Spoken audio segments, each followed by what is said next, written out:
भी बीजेपी का plan B तैयार है। बात अगर कांग्रेस की करें, कांग्रेस का अच्छा खासा यहां पर दमखम रहा है। अगर बात मनमोहन सिंह के पूर्व प्रधानमंत्री करें तो वो लगातार राज्यसभा से यहीं का ही प्रतिनिधित्व करते रहे, तो क्या वो फैक्टर कोई काम नहीं करेगा? सबसे अहम बात जो है, जो मैंने अभी भी आपसे बताई है कि भाजपा ने उस मुद्दे को उभारा है, असमिया बनाम बाहरी जी। और ये बाहरी की परिभाषा जो है, ये मैं इसको थोड़ा सा और स्पष्ट कर दूं कि बाहरी की परिभाषा में न सिर्फ बांग्ला भाषी आ रहे हैं बल्कि हिंदी भाषी भी आ रहे हैं। असम लंबे समय तक मतलब अलगाववादियों से जूझ रहा है, बोडोलैंड की मांग लंबे समय से उठ रही है। उल्फा और सुल्फा जैसे हमने वहां लोकल मतलब वो देखे हैं, जो एंटी नेशनलिस्ट मूवमेंट वहां चला है। लेकिन कालांतर में चीजें काफी बदली हैं। परेश बरुआ गिरफ्तार हुए और लोग गिरफ्तार हुए, राज खोआ वो लिबरल हो गए। भाजपा ने इन चीजों को फिर से वहीं से जोड़ा कि असम भारत का एक अहम हिस्सा है, जबकि लंबे समय तक मैं आपको बता दूं कि 80 के दशक तक एक परिपाटी चली आ रही थी कि चिकन नेक के बाद के भारत को भुलाया जा रहा था। असम को भुलाया जाना या फिर नागालैंड को भुलाया जाना, ये इसको सिर्फ एक भाग मानना। अभी भी मैं आपसे बता दूं कि हिंदी पट्टी के मुकाबले पूर्वोत्तर के राज्यों को बहुत ज्यादा तरजीह नहीं दी जा रही थी। अमित शाह जी ने और पीएम मोदी ने इस चीज को एक बार उभार के सामने रख दिया कि नहीं, असम मेन स्ट्रीम में है, असम मुद्दा है हमारा, असमिया लोग जो हैं वो बहुत अहम मायने रखते हैं हमारे लिए। और यही मैं आपको बता दूं कि राज्यसभा सांसद मनमोहन सिंह लंबे समय तक राज्यसभा से सांसद रहे, वहां प्राइम मिनिस्टर भी बने, लेकिन ये बहुत बड़ा फैक्टर बिल्कुल ही नहीं होगा। वहां फैक्टर वही होगा कि कौन असमिया की बात करता है, कौन असमिया भाषा की बात करता है असम के लोगों के लिए, और कौन अवैध बांग्लादेशियों के मुद्दे को थामता है। जी चलिए, तो अब ईवीएम से नतीजों की बौछार कुछ ही देर में होने लगेगी और करीब करीब 12 बजे के बाद स्थिति साफ हो जाएगी कि आखिर ऊंट किस करवट बैठेगा। तो हम भी उसी चीज को लेकर लगातार नजर बनाए हुए हैं। फिलहाल एक छोटे से ब्रेक के लिए रुकेंगे और ब्रेक के बाद पश्चिम बंगाल और तमिलनाडु तो बड़े राज्य हैं, उसके बारे में भी चर्चा करेंगे। फिलहाल एक छोटा सा ब्रेक।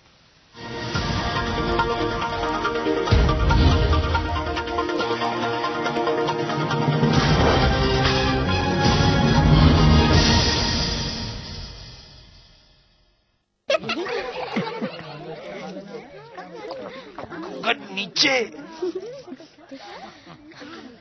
काकी, घर में शौचालय कहाँ है? बहू को घर में कहाँ, खुले में ही जाना पड़ेगा। फिर तो तुम घूंघट भी खोल ही दो। एक तरफ तो आपको बहू का घूंघट भी सरकाना गवारा नहीं, और दूसरी तरफ उसे खुले में। इस तरह तो हमने कभी सोचा ही नहीं था। तो अब सोचो, घर में शौचालय बनवाओ और इस्तेमाल करो। स्वच्छ भारत मिशन, एक कदम स्वच्छता की ओर। जहाँ सोच वहाँ शौचालय।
जिंदगी का हर पहलू दिखाता है जन टीवी।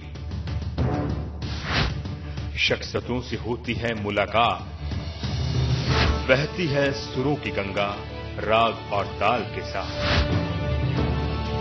मन को पावन करता तीरथ, भुलाता सारा अभिमान। हम करते हैं नारी युग का सम्मान,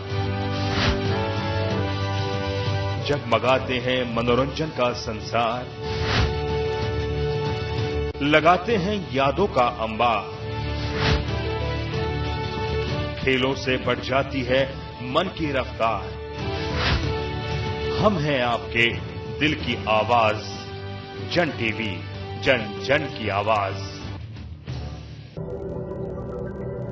पत्थर के खंभे के समान जीवन में कभी न झुकने वाला अहंकार आत्मा को नर्क की ओर ले जाता है।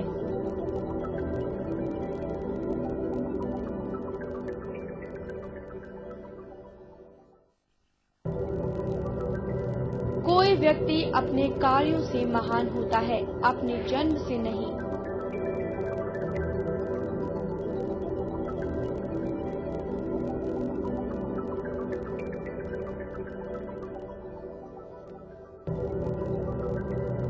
मनुष्य की धार्मिक वृत्ति ही उसकी सुरक्षा करती है, अर्थात मनुष्य धर्म की रक्षा करे तो धर्म भी उसकी रक्षा करता है।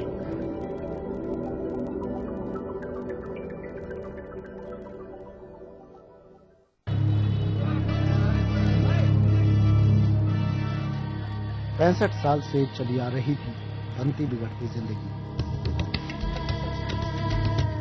कुछ झूठे वादे चला रहे थे देश।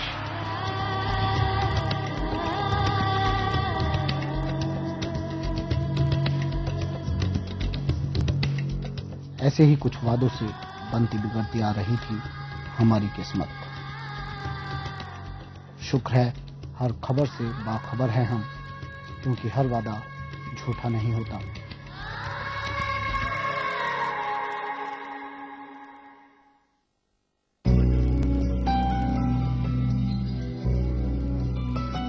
बातें कुछ सुनी कुछ अनसुनी। ये सब तुम्हारा करम है मेरे आका कि बात अब तक बनी हुई है। लम्हे कुछ कहे कुछ अनकहे। जब पिया है पत्थरों को तोड़कर पानी पिया है, बूंद भर एहसान भी मुझ पर समंदर का नहीं। एहसास कुछ छुए कुछ अनछुए। कलाकार बनाए नहीं जाते, कलाकार पैदा होते। मैंने इतना डांस किया जो मेरा टाइम था उससे मैं डबल डांस किया था। मिलिए मशहूर हस्तियों से जिनके फन और जज्बात से महक रहा है गुलिस्तान।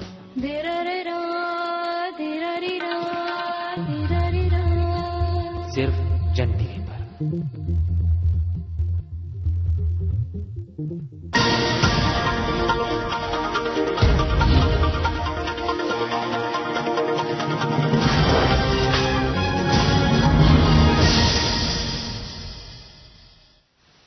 ब्रेक के बाद आपका एक बार फिर स्वागत है।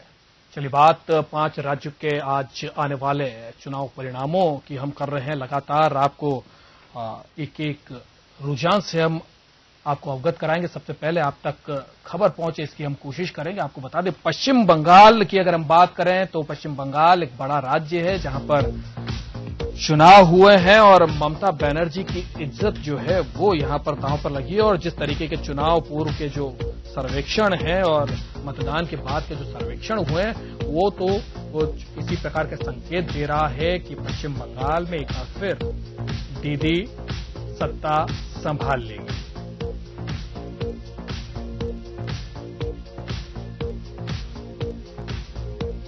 तो केवल एक राज्य जहां पर वापस सरकार जो है, एग्जिस्टिंग गवर्नमेंट जो है वो वापस सत्ता में आने की बात है। करीब 25 सीटों के रुझान जो हैं वो मिलने लगे हैं। आपको बता दें करीब 20 पर तृणमूल कांग्रेस है। लेफ्ट की बात करें तो 4 पर लेफ्ट और उसके गठबंधन के सहयोगी हैं। बीजेपी 1 सीट पर आगे चल रही है।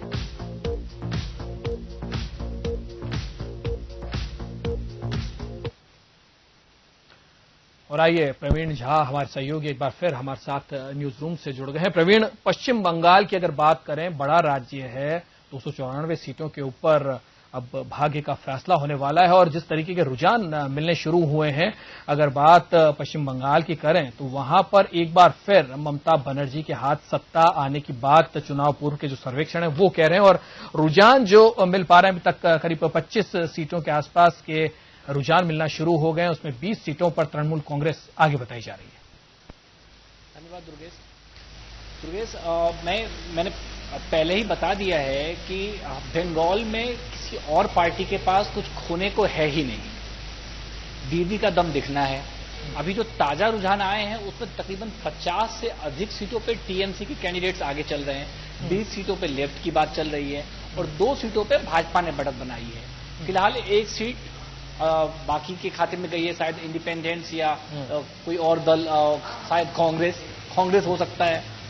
तो मैं यहां बता दूं कि दादा और दीदी, ये जो एक पहले लड़ाई होती थी वो अब पूरी तरह सिमट के आ गई है सिर्फ दीदी पे। कोई दादा नहीं है बंगाल में, अब लेफ्ट नहीं है, कोई सीपीएम नहीं है, कोई सीपीआई नहीं है, कोई सीपीएम या कोई मार्क्सवादी या पुलिस ब्यूरो। आप सिर्फ देख ले कि सिर्फ एकमात्र जो बड़ा नाम देखने को आ रहा है, जो सुनने को मिल रहा है, वो है तृणमूल कांग्रेस।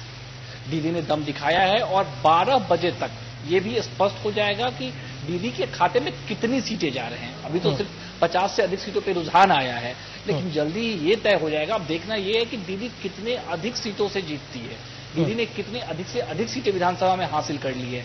और संभवतः ये जो एक अनुमान लगाया जा रहा है कि गत विधानसभा से कम 10% सीटें इस बार टीएमसी के खाते में अधिक जाएंगी।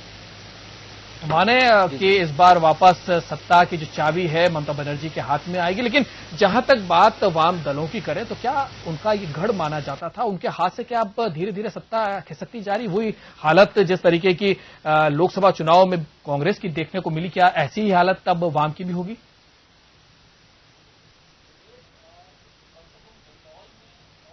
में क्या मैं त्रिपुरा भी कह लूं या फिर जो जहां एक दौर में लेफ्ट का गढ़ हुआ करता था, तो कम से कम पश्चिम बंगाल में लेफ्ट की हालत परिवार के उस बुजुर्ग की तरह हो गई है जिसका सम्मान तो सब करता है लेकिन उसकी सुनता कोई नहीं है। वो सम्मानित हैं, उनसे पूछा जाता है, उनसे सलाह लिया जाता है, लेकिन जब उसी चीज को लागू करने की बात आती है, फॉलो करने की बात आती है, तो लोग अपनी सुन रहे हैं।